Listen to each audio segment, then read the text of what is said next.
स्थान प्रदान करे। हरे कृष्णा कृष्णा कृष्णा हरे हरे, हरे राम राम राम हरे हरे। अभी यहाँ पर मैं 2 मिनट के लिए मंगलाचरण पढ़ूंगा। सभी लोग अपने हाथ जोड़कर करभद्र प्रार्थना करें, क्योंकि जैसी स्थिति आज इस परिवार के साथ है, ऐसी स्थिति हम सब ने अपने परिवारों में देखी है और कल भी हमारे साथ भी ऐसा होने वाला है। क्योंकि संसार में कोई भी परमानेंट नहीं है, निश्चित रूप से निश्चित काल तक यह रहने वाले नहीं है। हम सभी अस्थायी है, अनित्य है और संसार में कुछ समय के लिए यहाँ पर है। तो इसलिए आज हम सब प्रार्थना करेंगे, ताकि आज हम प्रार्थना करेंगे तो कल हमारे लिए भी कोई प्रार्थना कर सकता है। हाथ जोड़ करके प्रार्थना करेंगे। सभी लोग आंख बंद करके आत्मा के लिए प्रार्थना करें। ओम ज्ञानतिमिरन्धस्य ज्ञानञ्जनशलाकया चक्षुरुन्मीलितं येन तस्मै श्रीगुरुवे नमः। श्रीचैतन्यमनोभीष्टं स्थापितं येन भूतले स्वयं रूपं कदा मह्यं ददाति स्वप्नकान्तिकं। वन्देऽहं श्रीगुरु श्रीयुतापदकमलं श्रीगुरून् वैष्णवांश्च श्रीरूपं साग्रजातं सहगण रघुनाथान्वितं तं सजीवं साद्वैतं सावधूतं परिजन सहितं कृष्ण चैतन्य देवं श्रीराधा कृष्ण पादान् सहगण ललिता श्री विशाखान्वितांश्च। हे कृष्ण करुणा सिंधु दीनबंधु जगत्पते गोपेश गोपिका कांत राधा कांत नमस्तुते। तप्त कांचन गौरांगी राधे वृंदावनेश्वरी वृषभानुसुते देवी प्रणमामि हरिप्रिये। वाञ्छाकल्पतरुभ्यश्च कृपा सिन्धुभ्येव च पतितानां पावनेभ्यो वैष्णवेभ्यो नमो नमः। जय श्री कृष्ण चैतन्य प्रभु नित्यानंद श्री अद्वैत गदाधर श्रीवासादि गौर भक्त वृंदा। हरे कृष्णा कृष्ण कृष्ण हरे हरे, हरे राम राम राम हरे हरे। नमो विष्णुपादाय कृष्ण पृष्ठाय भूतले श्रीमते भक्ति वेदांत स्वामी इति नामिने। नमस्ते सरस्वते देवे गौरवाणी प्रचारिणे निर्विशेष शून्यवादी पाश्चात्य देश तारिणे।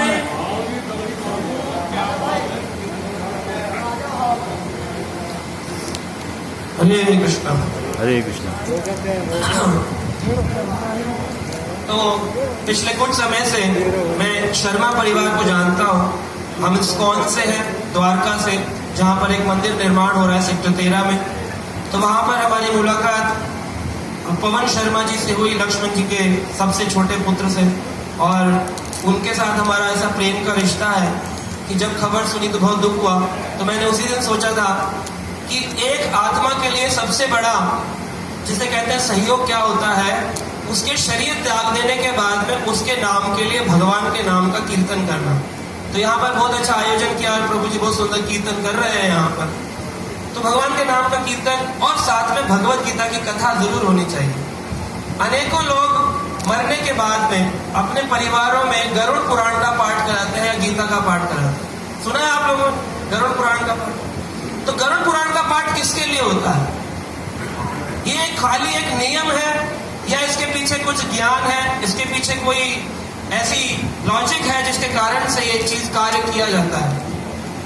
भगवत गीता के अंदर लिखा है, वासाम से जीर्णानि यथा विहाय। जिस प्रकार से व्यक्ति अपने कपड़े बदलता है, ऐसे ही आत्मा अपने शरीरों को बदल लेती है, एक शरीर से दूसरे शरीर में चले जाती है। हमने भी, जितने लोग यहाँ बैठे हैं, हम सबने भी अपने पुराने शरीरों को छोड़ा है। बचपन में जिस शरीर में रहते थे, आज वो शरीर हमारे पास नहीं है। भगवद गीता के दूसरे अध्याय के 13वें श्लोक में वर्णन किया गया है, देहिनो अस्मिन् यथा देहे कौमरम यौवनम जरा तथा देयांतर प्राप्ति धीरस्तत्र न मुह्यति। कौमर, यौवनम, जरा। हमारी आत्मा जैसे ही बचपन में शरीर धारण करती है, 3 अवस्थाओं में शरीर जाता है। कौमर बचपन की अवस्था, यौवन जवानी की अवस्था, और जरा, जरा मतलब बुढ़ापे की अवस्था। और इसके बाद लिखा है गीता में, तथा देहांतर प्राप्ति, और फिर आत्मा देह शरीर परिवर्तन कर लेती। लेकिन जब तक जी रहे होते हैं घर गृहस्थी के अंदर, हमको भान ही नहीं रहता कि हम कोई शरीर नहीं, हम आत्मा है। और जब शरीर छोड़कर आत्मा चली जाती है तो हम विलाप करते हैं, दुखी हो जाते हैं। लेकिन सच्चाई ये है, समझदार व्यक्ति वो है जो जीते जी अपने को समझ जाए कि मैं कौन हूं। मरने के बाद समझे तो क्या समझे। एक बार एक बच्चे ने अपने पिता से पूछा, पिताजी अंतिम संस्कार में अंतिम क्रिया के दौरान अपने कंधों पर एक व्यक्ति को ले जा रहे थे और साथ में राम नाम का बोल रहे थे, जय जयकार, राम नाम सत्य है। तो बच्चे ने अपने पिता से पूछा, पिताजी ये किसके लिए बोला जा रहा है? कहा, बेटा यहाँ पर कोई गुजर गया है, किसी की मृत्यु हुई है, इसलिए अंत समय में भगवान का नाम उच्चारण किया जा रहा है, राम नाम सत्य है। कहा, कितनी विडंबना है समाज की, जो व्यक्ति सुन नहीं सकता, जिसके शरीर से आत्मा निकल गई है, ये शरीर को ऐसे ही छोड़ गई है आत्मा, वो उसके लिए बोला जा रहा है, वो सुन नहीं सकता, राम का नाम अब सुन नहीं सकता। और जो ले जाने वाले हैं, 4 कंधे देने वाले 4 भाई, वो चारों बोल रहे हैं लेकिन समझ नहीं रहे हैं कि राम का नाम ही सत्य है। ये तो हमने समझ लिया है, मरणोपरांत जब बिल्कुल अंत समय आ जाएगा ना, जब शरीर छोड़कर चला जाएगा, तब पूरा परिवार बोलेगा राम नाम सत्य। लेकिन जीते जी राम का नाम अगर बोल दो कि भाई राम नाम, अरे साधु बनोगे क्या, जीवन बर्बाद करना है क्या, कुछ काम धंधा नहीं है क्या, राम नाम लेकर बैठ गए।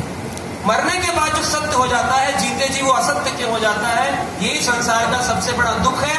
और जब तक ये बात नहीं समझेंगे, ये दुख बारंबार बारंबार बारंबार हम सबके पीछे पीछे आए।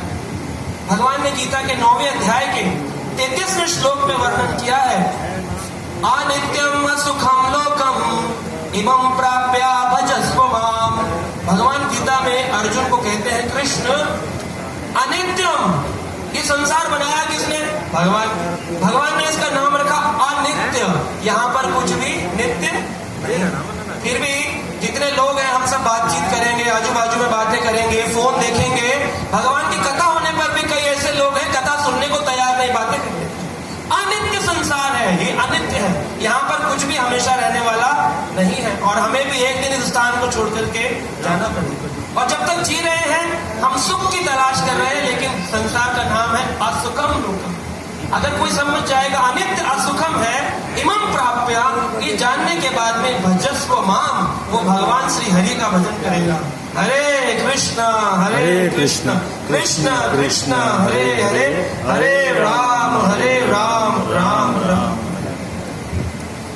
आप में से जितने भी यहाँ ज्ञानी पुरुष बैठे हैं, बुजुर्ग हैं, बच्चे हैं, पढ़े लिखे हैं, टेक्नोलॉजी इंजीनियर हैं, डॉक्टर्स हैं, मैं भी मैनेजमेंट बैकग्राउंड से हूँ। आपसे एक प्रश्न पूछता हूँ, आप में से अगर कोई उत्तर दे सकता है तो मुझे सुंदर लगेगा। मरणोपरांत आत्मा कहाँ चले जाती है, इसका उत्तर मेरे को चाहिए, अगर आप में से कोई देना चाहे। शरीर से निकलने के बाद बोलते हैं शरीर मर गया या गुजर गए, मृत्यु हो गई हमारे पिताजी की, हमारी माता जी की, उसके बाद आत्मा कहाँ चली जाती है? हाँ जी, एनीबडी हियर वेरी इंटेलिजेंट? कोई है समझदार? हम सहयोगी तो बनते हैं लेकिन समझदार सहयोगी नहीं है। एक बार एक व्यक्ति एक मित्र की तलाश में गया, बोला एक मित्र चाहिए, कहा जो भी जंगल में मिलेगा उसे मित्र बना लूंगा। तो देखा एक पेड़ पर बैठा है व्यक्ति, कहा इसे मित्र बना लेता हूं। पहला व्यक्ति यही दिखा है, लेकिन बाद में उसके समझ में आया जिस पेड़ में बैठा था उसी डाल को काट रहा था। कहा कि मित्र ना हो तो चल जाएगा, लेकिन ऐसा मूर्ख मित्र नहीं होना चाहिए। सच्चाई यह है कि जीवन में अगर मित्र बनो तो ऐसा बनो जो समझदार मित्र हो। भगवान युधिष्ठिर जो थे, भगवान के पार्षद थे, 5 पांडवों में से अग्रणी थे।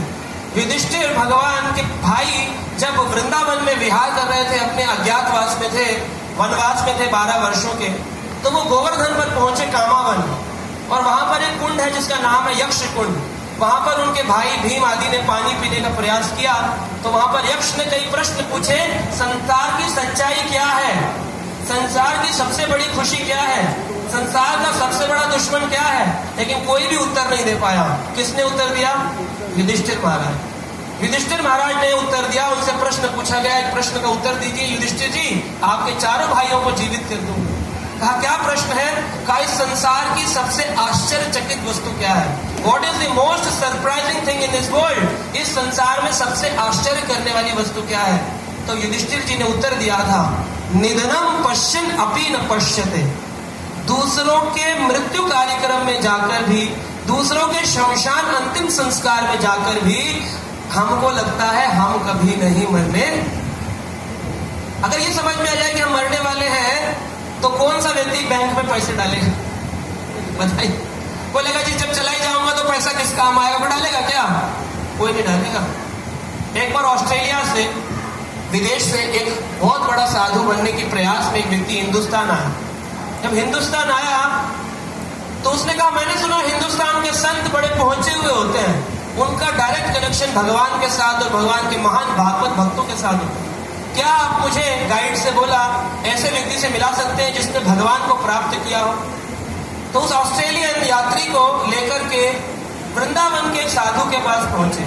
कहा देखिए ये कुटिया बनी है, यहाँ ऊपर लिखा है हरे कृष्णा राधे कृष्णा वृंदावन धाम। यहाँ पर एक साधु रहते हैं, आप जानते हैं बहुत ऊंचे महाभागवत। कहा अच्छा। अंदर जाके पूछा, साधु महाराज प्रसन्न है?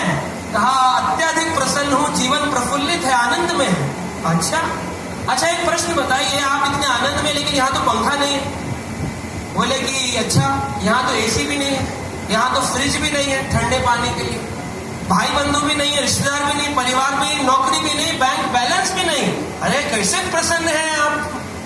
तो साधु ने बड़ा अच्छा उत्तर दिया उस यात्री को और कहा, मैं आपसे प्रश्न पूछता हूँ, आप कौन है?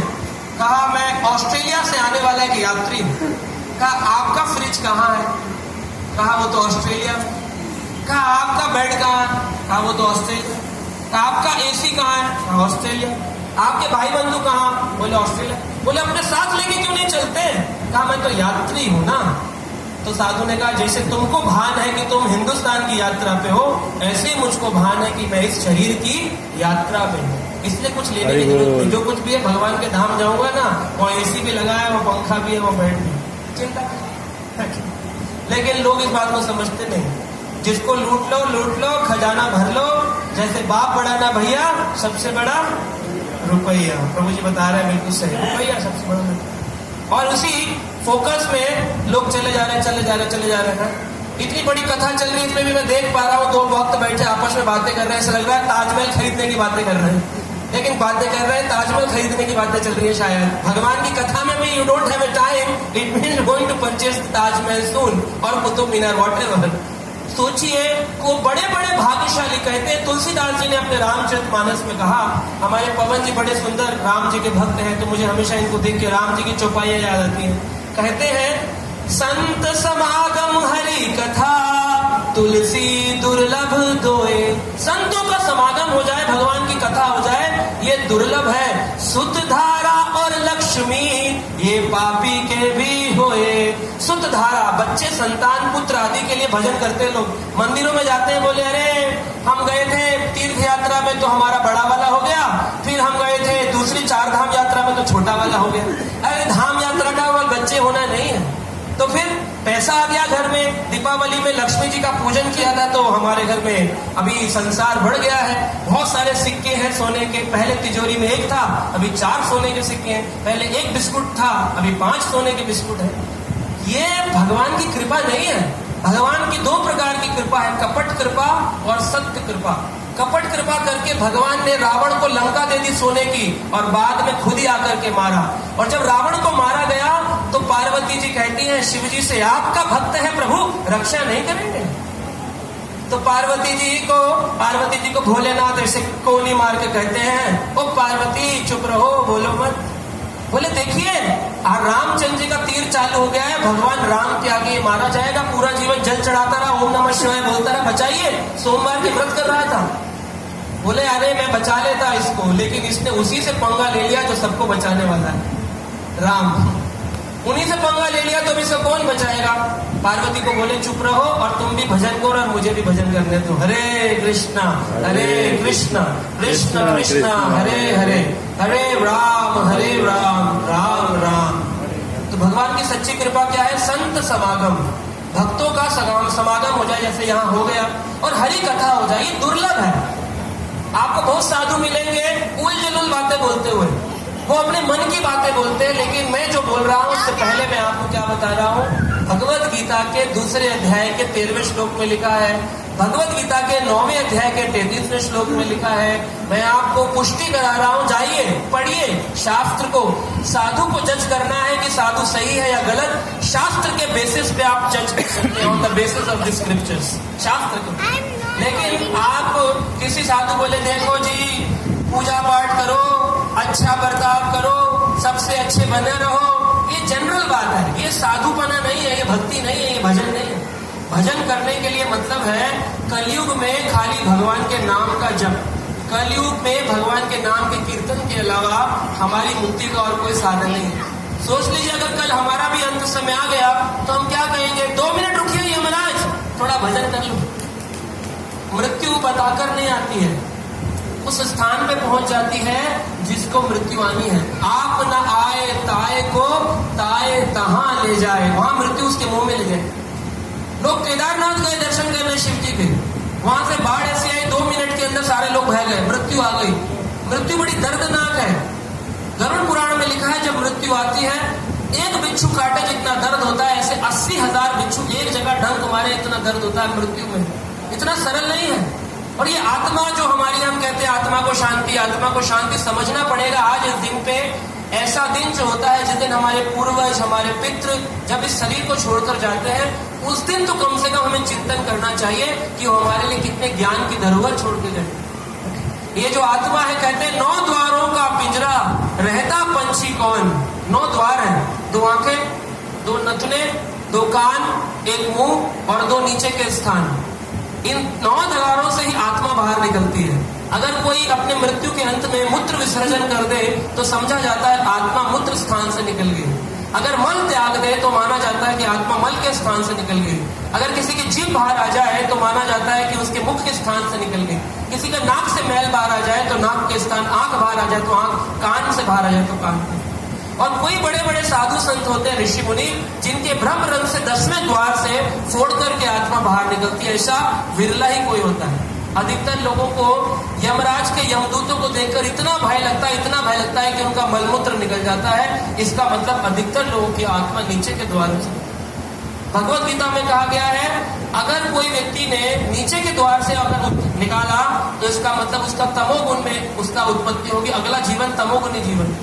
अगर उसने मुख के द्वार आदि से निकाल दिया तो रजोगुणी जीवन है। आंख या फिर सिर के स्थान से निकाल दिया तो उसका सतोगुणी जीवन प्राप्त हुआ उसको। तो आत्मा को जब यमदूत निकाल लेते हैं, उसके बाद में हमारे पृथ्वी लोक से ऊपर एक लोक है जिसका नाम है पितृलोक। 7 लोक ऊपर हैं और 7 लोक नीचे हैं। 14 लोकों का ये ब्रह्मांड है। इसके अंदर पितृलोक में जब जाती है आत्मा तो वहां पर निर्णय लिया जाता है इसने कितना सही काम किया, कितना गलत किया। भगवान की कथा को श्रवण किया या वहां बैठकर भी टाइम पास कर रहा था।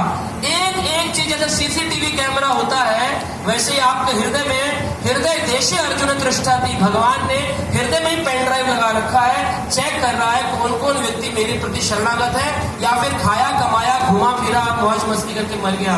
आए थे हरि भजन को मीठा लागा दाम, दुविधा में दोनों गए, न माया मिली न राम, न राम मिलते हैं न माया मिलते हैं। इसलिए हरि भजन के लिए मनुष्य शरीर मिला है, बड़ा दुर्लभ है। इस दुर्लभ जीवन को भगवान के भजन में इस्तेमाल करें। भगवान का जितना हो सके, यहाँ जितने लोग आए हैं वो जाने जब निर्णय होगा तब वहां पर यमराज पूछेंगे, हाँ भाई कभी भजन किया? बोले जी गया था वैष्णो देवी, मैंने भजन किया। मैंने जाने की नहीं पूछी, भजन किया। बोले जी गया था केदारनाथ, अरे भजन किया। बार बार यही चर्चा होगी। बोले भजन क्या होता है? तो बोले तुलसीदास जी ने कहा कि ये जो जिह्वा रूपी द्वार है इसके ऊपर एक दिया रख लो, जैसे घर के अंदर अंधेरा हो और एक ही दिया हो, उजाला बाहर भी करना है अंदर भी करना है। तो क्या करो, देहरी पर एक दिया रख लो तो अंदर भी उजाला बाहर भी उजाला। तो तुलसीदास जी कहते हैं जिह्वा रूपी इस देहरी पर अगर भगवान हरि का भजन रख दे तो बाहर भी उजाला और अंदर भी उजाला होगा। कली काले नाम रूप, शास्त्रों में कहा कलयुग में भगवान ने नाम के रूप में अवतार लिया है। और यहाँ तक रामचरितमानस में कहा गया, कलयुग केवल नाम आधारा, सुमिर सुमिर नर उतर ही पारा। कलयुग में नाम का आधार है। जो व्यक्ति नाम नहीं जपेगा, भगवान का नाम अपने मुख से नहीं लेगा, उसकी जीभ जो है वो ऐसे है जैसे कटी हुई जीभ। उसने आज तक कोई भलाई का काम किया ही नहीं। हरि नाम अगर मुख में है और उसके बाद संसार के काम करोगे, हर काम का पुण्य फल है। संसार के काम करोगे लेकिन मुख में राम नाम नहीं है तो उस सारे कामों का बंधन मिलेगा, पाप मिलेगा, फंस जाओगे, वापस इस जन्म मृत्यु चक्र में आना पड़ेगा। और ये मैं नहीं कह रहा हूँ, अरे प्रभु जी आपने तो अच्छा बता दिया, लेकिन ये भागवत में लिखा है, पुराण में लिखा है, उपनिषदों में लिखा है। नहीं विश्वास हो तो पढ़ करके देखो, लेकिन देखो पढ़ो, इस मनुष्य जीवन को ऐसे ही व्यर्थ मत करो। कहते हैं बड़ी दुर्लभ है ये मनुष्य शरीर, बड़े भाग्य मानुष तन पावा, सुदुर्लभ सब ग्रंथन गावा। सब ग्रंथों ने कहा बड़े भाग्य से मिला है। इसमें राम का भजन कर लो, कृष्ण का भजन कर लो, जो भजन बन सके। कम से कम दिन में 24 घंटे भगवान ने दिए हैं और लोग गा रहे हैं, तेरा तुझको अर्पण क्या लागे मेरा। लेकिन 24 घंटे में से 24 मिनट भी भगवान के लिए। तो आपसे ये प्रार्थना है कि आप सब मिलकर कम से कम 24 मिनट तो भजन करें। 10% भगवान के उसमें से भजन। हरे कृष्ण। हरे कृष्ण।